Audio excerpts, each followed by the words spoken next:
Welcome to the Late Night Race Review.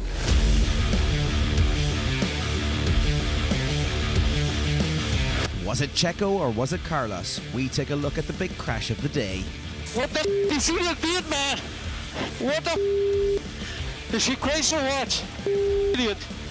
Carlos finally wakes up from his coma and realises that he is signed for Williams. What happened there? Are you okay? Yeah, but I don't get it. And McLaren have to look again at their team orders as Oscar Piastri does the business in Azerbaijan. The Oscar goes to the top step of the podium. Oscar Piastri wins the Azerbaijan Grand Prix, and it will be a sequel to celebrate. The Australian is a Grand Prix winner for the second time. As always, we wrap things up with a look at our predictions game. And don't forget to support the podcast by hitting those like, follow and subscribe buttons. Welcome back to the Late Night Race Review. I'm Owen Scott, and with me as always is Dave... Oh, no. Dave Jericho is not here. Not just yet, anyway. He's off on a spa day, and he will return very soon. He's promptly returning. But the trusty Isidro Consalves is here with me, as always. And what a race. Holy moly. In my opinion, Isidro, probably the best race of this calendar year. Had pretty much everything. We were waiting around for a crash to pique everyone's interest, and by God, did it arrive. Not disappointed. No, not at all. Well, we jump straight in. I think that's probably the biggest talking point is that crash, that and Oscar Piastri, obviously. But let's get into the crash. Where do you sit? There's been no further judgment by the FIA on this.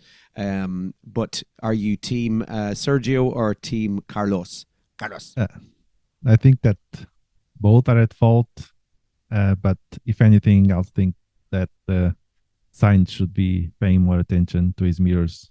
Yeah. I know he was saying, "Oh, I do this in every single lap," but I mean, you should make sure that that there was a car there, since you just overtook him 1 second ago. Yeah. But I think it was a race incident. It's a bit sad because Perez was doing a great race so far until the crash. Although, to be fair, it for the past 10, 15 laps, Sainz was gaining on Sainz second by second. So I don't know what Perez was thinking about. He was fighting for the second, then he was fighting for the third place, and then a crash. Yeah. You could tell that he was pretty much beaten there, that Sainz had the pace on him. As you say, he was eating up track and getting closer and closer and closer. And then that wonderful move. Just remind me again, how did that happen? Did Perez try to take Leclerc and Leclerc kind of backed him up and then Sainz took Perez? Is that the way it went? Yeah, he was trying to go for Leclerc and end up getting Sainz overtaking him. Lovely. And then the crash. But yeah, in the moment he was in third fighting for second. A second later he was in fourth, and another second later he was in the wall. The onboards, we were looking for the onboards, and there was nothing of Perez's onboard for quite some time. And Sainz's onboard seemed to say that he was somewhat veering. The car was heading left, but then Perez onboard came out, and it seems as if he was just heading straight. He didn't turn right. To me, from the footage, I seen that it looks more like it was on Sainz than it was on Perez. Yeah, I agree. They are both at fault, and that's why the stewards said no further investigation, just a race incident. But if there was to blame, I think Sainz was the one to blame, because he was the one steering left. Perez was the one going straight. But then again, I don't think it was on purpose, because Ferrari really needed those points to keep the fight for the construction championship on, and I'm not sure he wanted to do that, but that is what it is. Yeah, and the big winner in all of this then, Mr. Charles Leclerc. It seemed that he had lost second place, and he was going to also lose third place to Sainz before all of this, but his battle with Piastri had gone on for, was it 20 something laps? Even, at that even stage. more. Even more. But to be fair, it was a Leclerc mistake that he let Piastri open space for Piastri just to overtake him on that turn. I think it was turn 3 or 4, I'm not sure. But Leclerc was distracted for a second, left the door open, and Piastri just overtook. And from then, Leclerc couldn't find the pace. Even with the RS, that was impressive to see that even the RS, the McLaren, was way faster than the Ferrari. Now we'll get into Piastri. Don't go jumping ahead just yet. But you're right in that he did leave the door open. But Dave, who has now joined us from his spa day, Hello, gentlemen. Give us your thoughts before we move on the Sainz Perez crash. We touched on it briefly, but I'm sure you have a whole host of things to Jesus, give. you jumped straight into the goodies fucking right away. Like, you didn't Yes. even... Fucking hell. We didn't wait for you. We had planned on No having the foreplay, podcast just knickers done. down and away you went. So yeah, tell us what you thought. Team Checo or Team Sainz? Sainz. Ooh, we both went the other way, actually. You think it was Sainz's fault? Yes, yeah.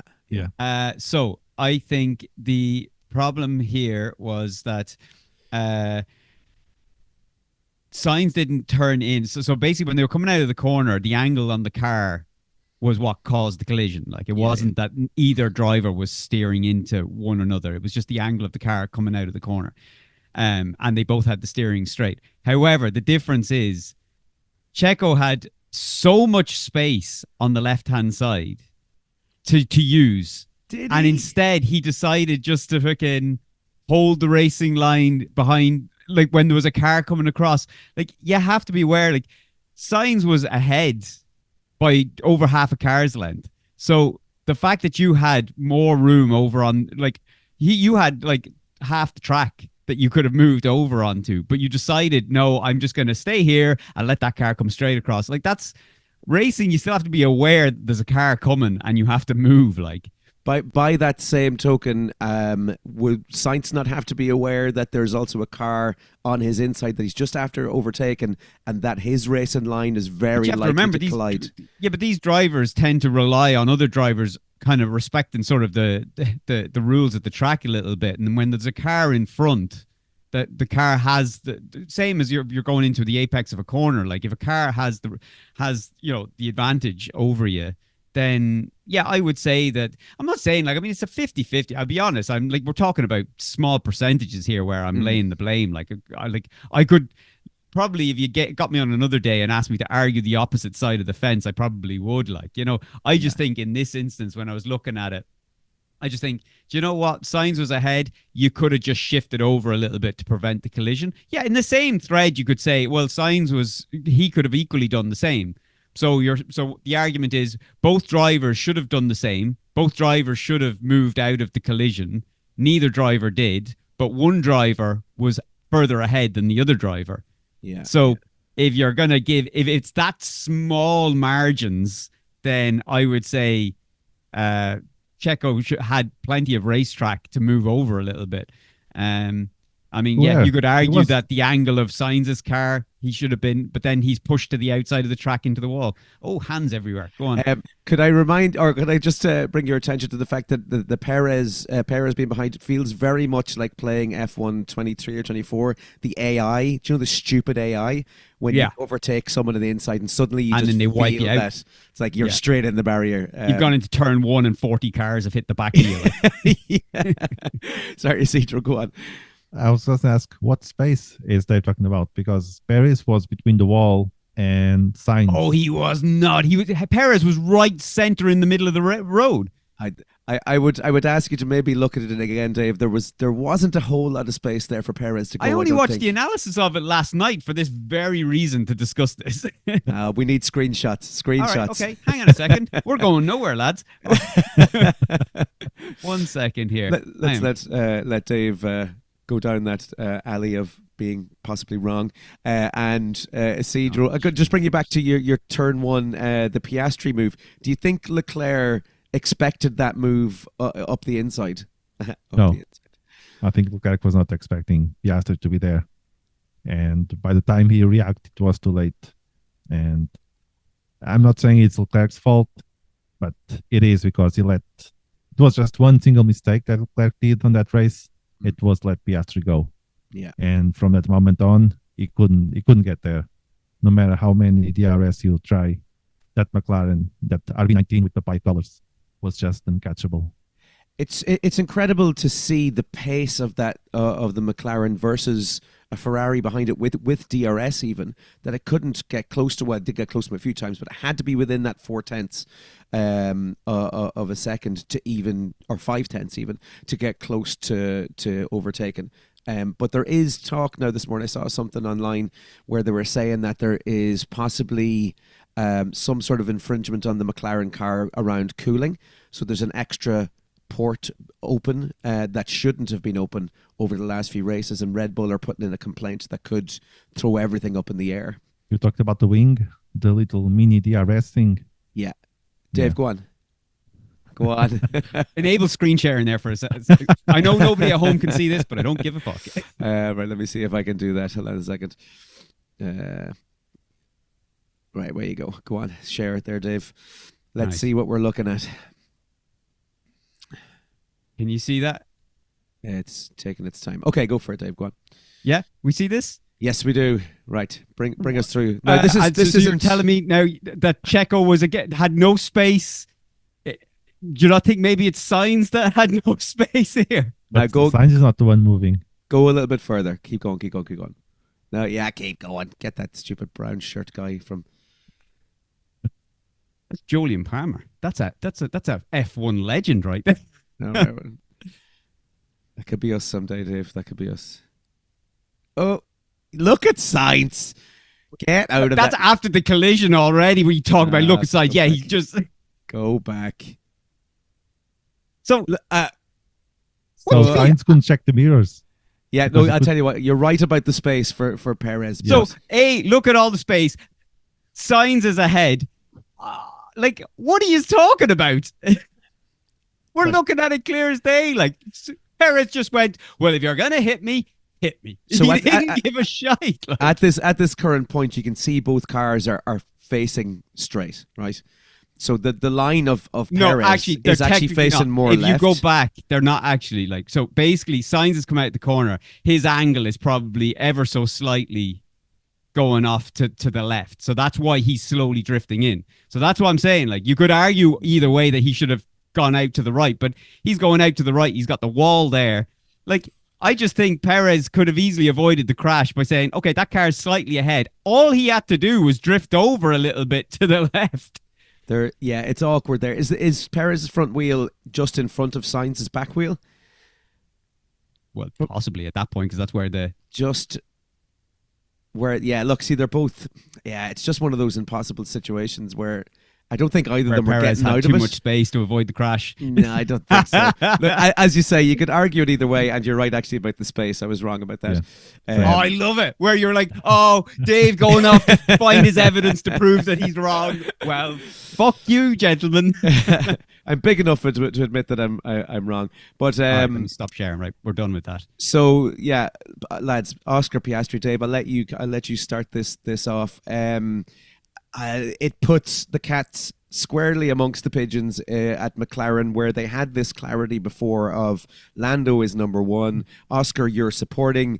Now I'm not so sure what they do, because they have an absolute star. They knew they had a star before, but this guy can fucking win races. But this season, for next season, fine. But for this season, the reality is, like, it's already difficult for Lando to catch Verstappen. Like, I think Piastri's about 40 points back. I don't have the scores up here. Hang on a second, let me check. So, like, if Verstappen continues to not score points or finishes where he does...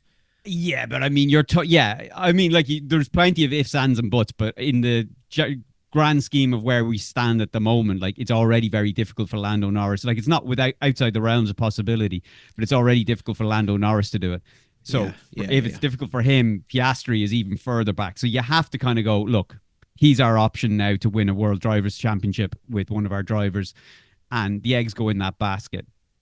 I think they fucked up in qualifying, really. I know you could argue, oh, it was a safety car or it was a yellow flag, like, no one was to know that was going to happen. But you've got two cars going out that need one lap and they need a time that's going to get them through, and you put the number 2, technically we'll call it for this season, the number 2 driver who's supposed to be sporting the number 1 out first. So that was just a stupid decision, because if there is a red flag or a yellow flag, or in this case a yellow flag, then you either are going to if the yellow flag comes up and it scuppers both drivers, then that would have happened regardless of what way you put it out. But if the yellow flag in this instance is in between both drivers, then you're obviously going to bollocks up whoever's second. And so that second driver, to minimize your impact, should have been Piastri, and Lando should have gone out first. So I don't know. Anyway, that look, it's like the Perez and Sainz crash. Like, we're talking about such fine margins that you could argue. I just think that one was a bad decision that then put Lando at the back, but I think a brilliant recovery drive.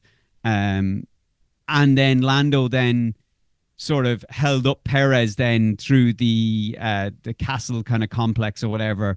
Good teamwork, by the way. What? Good teamwork there, by the way, in fairness. Yeah, but okay.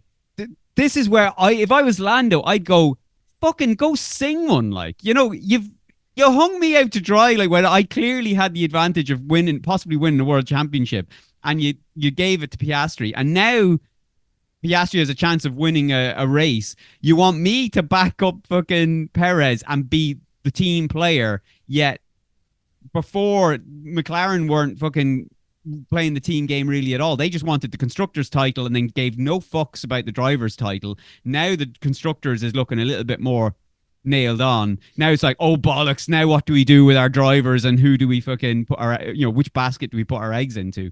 So either way, my rant over. Brilliant drive from Piastri though to hold off Leclerc. It was class. McLaren at the moment feels very much like, a guy that's around a 4 or a 5 who's found himself to be in bed with a supermodel just by chance. It just happened. And he doesn't have a clue what to do. He's like, what if we do this first? They're very much doing everything on the fly, it seems. Yeah, it's really, really bad decision. Like, it was almost like Ferrari level poor decision making, like, that left them with that headache going into the race in the first place. I know you could say, oh, no one predicted the yellow flag, but you have to predict those things. Yes. You have to predict that. That's what their job is. They predict all the most ridiculous outcomes and scenarios and plan for them. And if you're not planning for a yellow flag and which driver should be ahead at that given time, then that's just nonsense. Like, Isidro, give me your breakdown of Norris's drive. In fairness, to come from, what was it, 16th to 4th, 15th to 4th, decent drive. Yeah, definitely. He knew what he was doing. I mean, the fact that he wasn't 15 and he's driving the RB19 with papaya colors surely helped. And the way he was also managing the tires quite well. Overall, I think he knew what he was doing, and the fact he was able to the pits, going to pit and staying ahead of the Red Bulls truly helped, and the fact he was able to take over Max surely gave him the confidence enough that, well, maybe I could get more points since his main contender was just behind him. Yeah. And that crash really gave him more points. Instead of 1 extra point, suddenly he got 3 more. But overall, I think, despite the bad qualifying session, the drive on the Sunday was just flawless. Yeah. And Dave, George Russell kind of picking up the scraps at the end there, plus 20 behind Charles Leclerc. I don't think he had a clue as to why he was sitting on the podium or standing on the podium afterwards. Bitter.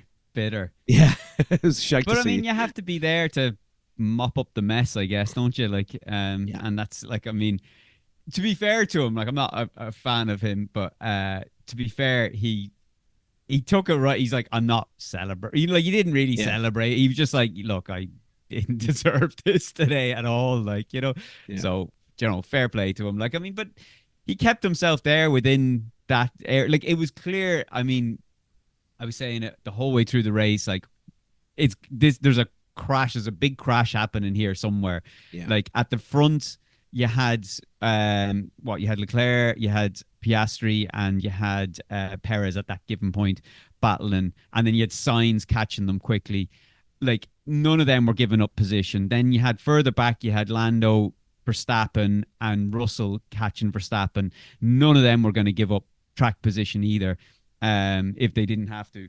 And it was inevitable there was going to be a crash. And lo and behold, it just happened to be Sergio Perez. But anyway, but fair play to Russell for keeping his car there, because that Mercedes was not great this weekend. I mean, Hamilton had an absolute torrid time with his. So fair play. He kept himself there for when the inevitable happened. Yeah, and let's sum up Red Bull's day all in one. Cedro, shite, absolute shite. They were nailed on. Like Sergio Perez finally shows some form, albeit in a circuit that he is normally pretty damn good at. He just spends his whole year playing this on the PlayStation, just this one circuit. And he goes and crashes into a wall. Typical. And Verstappen down in fifth. Horrible weekend. But like we were saying in the beginning, Perez was doing great until maybe the last 10-15 laps when he was dropping pace, or Sainz was gaining pace. Both things were happening. So even though he was in third most of the time, if there wasn't a crash, I'm pretty sure he would finish in fourth place, and Ferrari would have both, and the same in the podium. Yeah. But yeah, it was a great weekend for Perez until lap 50, and it was an awful weekend for Max. He complained a lot about the car, about the brakes, about everything really. He's been complaining about that car for the last 5-6 races now. Madness. And I heard, was it that he hasn't won a race since was it the third race of the season? Is that right? No, can't be. Is it? I think it's been that far back. I remember hearing it yesterday in the commentary. Just check it there and see. But I remember hearing it and being absolutely shocked by his last race win. Checking now. He won. No, he's fucking. He won Spain, Canada. So Spain was the last one he won. Spain, yeah, that's what I thought it was. But Spain's a good bit back. How many races ago was that? What do you mean that's what you thought it was? You said the third race of the season. Is that not like third or fourth in Spain? Spain is like it's like the 10th one in. Is it? All right, okay. 1, 2, 3, 4, 5, 6, 7, 8, 9. Oh, it's bang on 10. Oh, it's a 10. Okay, I can count to 10. All right. Anyway, and how many races has there been since Spain? 1, 2, 3, 4, 5, 6, 7. I mean, welcome to the late night race review, counting lessons. So 7 races. I mean, another 3, and we're bang on kind of halfway through the season. He hasn't won a race. It's still absolutely bananas that he hasn't won a race in 7. Crazy. But look at who. Like, I mean, you've got Hamilton and Russell have won 3 of the last. It's mad, absolutely mad. It's a great season. We were begging for this for the last 2 years, and now we've got it finally. You know, slightly off tangent though, but this is the thing that annoys me about Formula One and their whole every time they do the new era or the new formula, like when they bring out the new regulations, like every year or every sort of regulation change, we get to the end of the term. And I would say, if I go back looking at them, usually the second last season, we always get a more the grid starts compacting up, and by the last race of the season, we tend to have, or the last season of the regulations, we usually get some good racing where we're like, oh, finally everybody's catching up, and we're getting it, and then the regulations change, and someone dominates for 4 years, and then we get to where we are now. Like, do you remember like the Max and Lewis battle? Like, it was only towards the end of that regulation change that those two teams started to sort of catch each other up or started being on level peg, and you ended up with some actual good battles. And we were all excited that we actually have 2 teams now competing. Now we're actually at the stage now where we've got, we've got 4 teams that are well able to compete next year. probably even more so. And you're just like, I don't know. Surely there should be a something there where you're like, do you know what? Let's just expand the stint for this regulation and keep the, but they can't obviously because they've already started developing for 2026. But just you're like, it's all they've gone through their development phase. We're starting to get good racing. Keep it for the next 10 years. Just stop change. Now we're going to change it in 2026, and you know what's going to happen. Some team, and it's probably going to be Williams or something, or Aston Martin. Aston Martin are going to fucking absolutely nail the car design and are going to run away with it for 3 years. Lance Stroll is going to win 3 drivers' titles. Oh, God. Don't. And we're all going to be sitting here going, oh, God, if only Aston Martin and Williams were closer on the grid, we could see a fucking great race. Aston Martin and Williams. All right, let's come back to that in a year or so and see what happens. On that cheery note, will you bring us, Dave, into our driver dicks of the day and our predictions game? Oh, okay. What about Williams? Oh, I was being mindful of our time for you, Isidro, but we can go into that if you want to. Just a nation for Albon and Colapinto. I mean, they got a great weekend, especially for Colapinto. Second time in the car. Yeah. No crash and points. Yeah, it's a bit of a step up from Sargent, in fairness, isn't it? Yeah. They were right to make that change. Well, he's probably done as much damage to the Williams cars as Sargent has already. Well, I mean, yeah. But more points already. Yeah, true. At least Vowles had the balls to fire Logan when he didn't perform. While Horner didn't have the balls to fire Perez when he's not performing at all. True. That's that sponsorship money. Right, Dave, driver of the day. Can I, just before we go on about not firing Perez, I know I always I have to have my fucking anti-Perez fucking moment, but I know what you're saying, like, but if you were Perez, where you're like, I have had shit results for fucking ages, surely you're like, if I just don't crash into this guy, it will be success for me and take the pressure off. Like, why hold the line? Like, I just kind of go and hope he's going to move, where you're like, you need a result. Fourth is a fucking result for you. Like, yeah, he could have taken anything, really. But anything, like, and it would have everyone would have gone, Jesus, Perez came fourth. Great weekend for him. He's starting to improve. He's good at these. There'd be a completely different fucking conversation around Perez and his position at Red Bull. But instead, he's just like, bull tick, I'm staying on this line. Oh, is there a car coming towards me? Grand, I'm staying here. Like, you're so anti-Perez. Yeah. All right. Okay. So, driver of the day. Yeah, go for it, man. This could go really well later on. Driver of the day, for me, has to be Piastri, I think. Yeah. No argument. Piastri has to be. That defense, lap after lap class. Yeah. Now, dick of the day and loser of the day. Oof. So if we go loser of the day first. It depends what side of the fence you're following. Oh, really. Big time. Like, I mean, who's the loser of the day? Jesus. I'll let someone else go first because this is a. I'm going to say Carlos is the loser of the day and Perez is the dick of the day. I am going with that. Yeah, that would be the order. I can see by Isidro's shell-shocked look there, he doesn't agree. Who are you thinking, Isidro? I think Isidro's gone back into work lost again. Isidro? Yeah, I think so. Jesus. He's just dropped dead. Oh, so, adios. All right. No dick of the day or drive of the day. So dick of the day is Isidro. Excuse me. So Sainz loser of the day, Perez dick of the day? Yeah, good. Okay. Done. Right. Before Isidro comes back and overrules us. Let's go to the predictions, Dave. Do you want to get down there? Yeah, let's get cracking. All right. All right. In a second, let me get Jolie and Palmer off my screen. For those who didn't know earlier, I was looking at the F1 official YouTube channel with Jolie and Palmer analysing the crash. Everyone who wants to watch it can see the footage that I saw where clearly Perez had more room on his left-hand side. Right. Clearly you're right. Just rubbing it in. All right.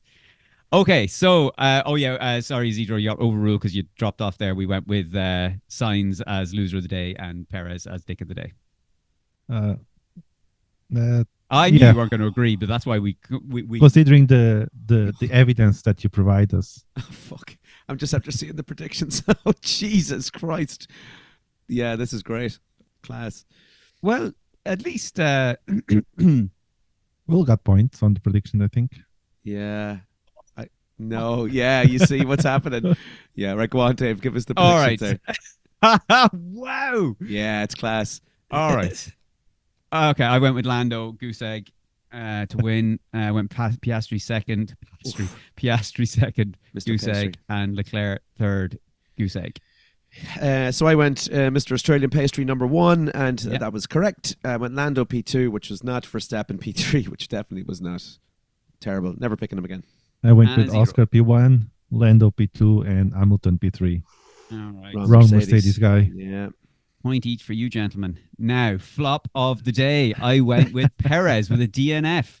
Now, I didn't call a crash. I just went DNF, but Yeah, that's class. And then Still only 1 look point, at though. look at Isidro's one. You're on the same page, lads. I know we're getting there. Yeah. My flop was Albon outside the top 10, and I could not be more wrong. Jesus, terrible.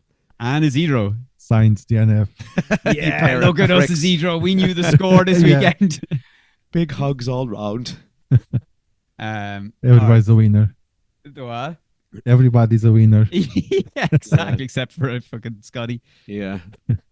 All right, I went with my surprise is Alonso top 10, and Yeah, it happened, yeah. it did happen. Jesus, for a second there, I was like, I'll be honest. I have to go back and listen to the podcast. Did I put that in by mistake? Because I was pretty sure I was going with Albon as a top 10. Or we weren't allowed to do that because Albon. Yeah. I Yeah, think he finished top 10 last. That's last why, one. yeah. Okay. Because I was like, no way would I have changed from Albon. My shitty streak continues. Stroll top 10, which did not happen at all. Awesome. Terrible. And I got to Hülkenberg top 10. Just outside. Yeah. Berman Shocking. beat him. But that still means, let's go back to our tables. We're all slowly catching Scotty.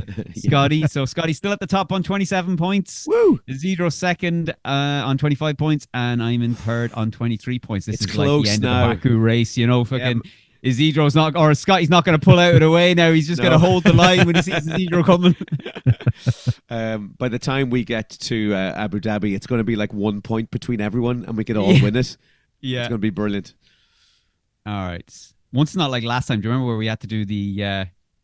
We had to go down to our. Was it the season predictions as the decider? Oh, Even yeah. that was a tie, wasn't it? That's right, yeah. I think it still ended up on a On a tie. On the tie. on a tie. Yeah. All right. So Singapore Grand Prix predictions. I am going with Norris P1. I am going with Australian Pasta P2, Piastri P2, and I am going with Singapore. I think Ferrari will be fucking shite. I think it'll be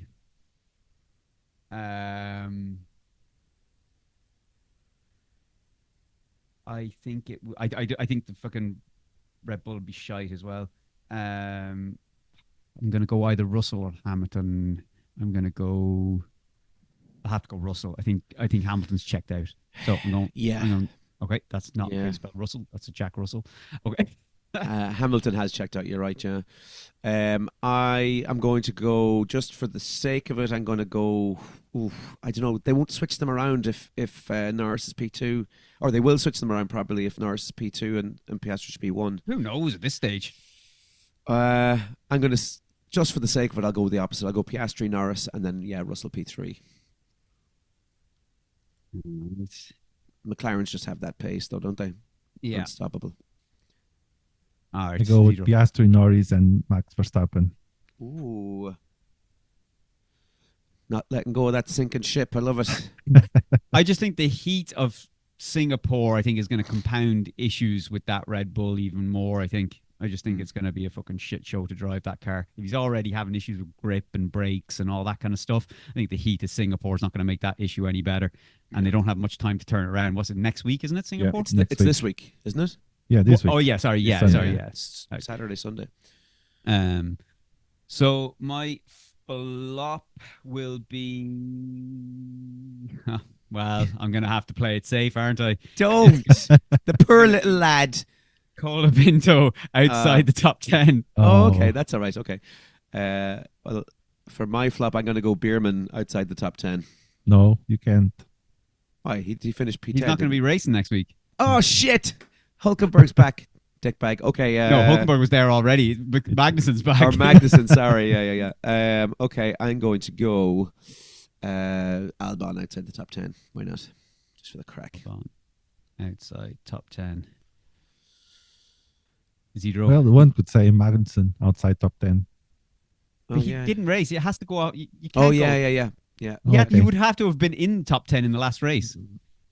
So Stroll inside top. No. The It's not biggest a flop of the weekend is going to be Lance Stroll finishing inside the top 10. That is a flop for everyone. Yeah, no, you're right. Alonso outside top 10. Alonso. Yeah. Ooh, interesting. That's a big call. Well done. Alonso. And your outside. Verstappen shout as well. This Outside predictions game top could be 10. closer than ever next week. So the surprise. Perez Me. finished the race. Surprise will be. Are you playing it safe? I'm gonna go with. There's not much in the way of safety there, like in terms of inside the top 10. Like, I mean, there's some options, but there's nothing there that you'd be like, yeah, they're nailed on for a top 10 finish. That finished outside the top 10, apart from the ones that crashed, obviously. Really? Yeah, we can use the ones who crashed though, can't we? No, they have to Oh, have you finished can't? outside the top 10. Oh, I thought we could use the ones that were No. that crashed. Are you No, sure? because they were P3 and P4 before they crashed. Like, Yeah, but they still didn't finish the race. Unless you call the position. Ah, yeah. Yeah, that's a good shout, yeah. Let's make up more rules. All right, I'm gonna go with Perez. P8. No, P7. P7. Will you give me that? Yeah. I'm going to go, and I'll do a reveal now. I'm already in there. Watch this. I'm going to go Sainz, P6. Yeah, acceptable. Thank you. I'm going to go with Albon outside top 10. As a surprise. Fuck Mm, yeah. No, that's a flop, isn't it? Because he finished inside the top 10. Yeah, that'd be a flop. That's not a surprise. Oh. It has to be a... Have you played this game before? Isidro's actually just back in work at the moment. He's not actually paying attention to us. Yeah, he's there fucking working on a fucking database or something. Okay, so Hulkenberg inside top 10. Ah, yeah. Yeah. Yeah, good shout there. Now that Berman is out. Yeah. Hulkenberg. Nico Hulkenberg. Hulkenberg. Inside top 10. All right. All right, great. Well, I think we all have to get back to work, so we're fucking, let's not fucking dilly-dally fucking around. We'll be back this weekend for the Singapore Grand Prix. So get your comments in on what you all think about the Perez and Sainz crash, because clearly nobody is going to agree on this one. And we shall see you after Singapore.